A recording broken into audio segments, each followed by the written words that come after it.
राज्यसभेवर 10 वर्ष खासदार असलेल्या सांगलीचे ज्येष्ठ नेते आणि राज्य काँग्रेसचे अध्यक्ष गुलाबराव पाटील यांनी वाळवा विधानसभा निवडणुकीत 1980 मध्ये आपले नशीब आजमावण्याचा प्रयत्न केला, परंतु त्यांना त्यात यश आले नाही. हो, हे खरे आहे. वाळवा विधानसभा निवडणूक 1980 मध्ये जनता पक्षाच्या विश्वासराव पाटील यांनी त्यांचा 7,923 मतांनी पराभव केला होता. पाहूया आजच्या या व्हिडिओमध्ये या संपूर्ण घटनेची हकीकत. 1966 ते 1972 आणि 1972 ते 1978 अशा 10 वर्ष राज्यसभेवर संधी मिळालेल्या गुलाबराव पाटील यांनी इंदिरा गांधींची शेवटपर्यंत साथ दिली. 1978 मध्ये देशात मोठी उलथापालथ झाली.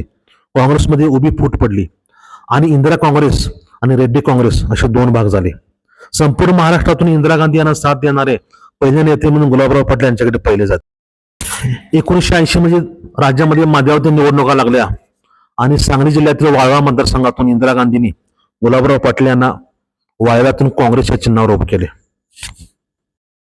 वाळव्याचे ज्येष्ठ नेते रायरामबापू पाटील हे त्यावेळी जनता पक्षाचे प्रदेशाध्यक्ष होते. ते विधान परिषदेवर निवडून गेल्याने त्यांनी आपले सहकारी विश्वासराव पाटील यांना वाळवा या मतदारसंघातून जनता पक्षाच्या तिकिटावर उभे केले. याच वेळी शरद पवार यांनी समाजवादी काँग्रेसची स्थापना केली होती आणि या समाजवादी काँग्रेसतर्फे वाळवा विधानसभा मतदारसंघातून त्यावेळी माणिकराव पाटील हे निवडणुकीसाठी उभे राहिले. या निवडणुकीत जनता पक्षाच्या विश्वासराव पाटील यांना 40,779 मते मिळाली.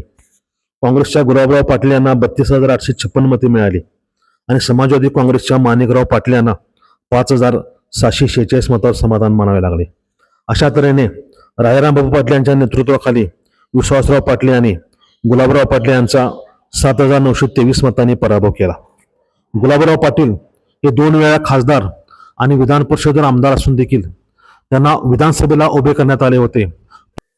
माणिकराव पाटील यांनाही आमदार होण्याचे स्वप्न होते, परंतु या निवडणुकीत पराभव झाल्याने त्यांचे आमदार होण्याचे स्वप्न भांगले. पुन्हा ते कधीही विधानसभेच्या रिंगणात उतरल्याचे आढळून आले नाही.